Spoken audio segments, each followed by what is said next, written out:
આવું એક પોર્ટલ બનાવવું જોઈએ જનતા રેડનું, જેથી કરીને, કેમ કે અત્યારે એવું છે કે જનતા રેડ કરવા જાય જિગ્નેશ મેવાણી જેવા ધારાસભ્ય કક્ષાના વ્યક્તિની સામે બુટલેગરનો પરિવાર, પોલીસ અને સંઘવી બધા પોતે હામાં પડ્યા, તો આમ જનતાનો તો બચારાઓના ફીણ નીકળી જાય.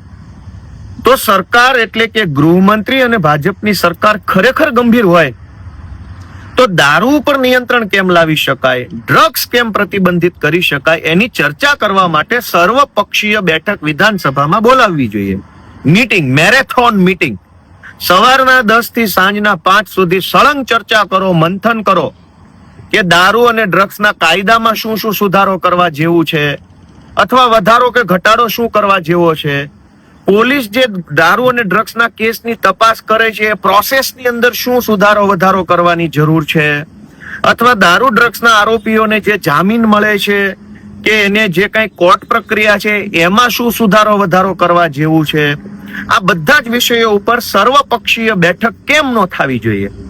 તો મેં ગુજરાતની સરકારના ગૃહમંત્રી ને વિનંતી કરી છે કે જો તમે ખરેખર ગંભીર જ હોવ, તમને ખરેખર ગુજરાતમાંથી દારૂ ડ્રગ્સ નાબૂદ કરવું છે, તો જેમ સર્વપક્ષીય ક્રિકેટ મેચનું આયોજન વિધાનસભામાં થાય છે એમ સર્વપક્ષીય દારૂ ડ્રગ્સ નિયંત્રણ મીટિંગ બોલાવવામાં આવે.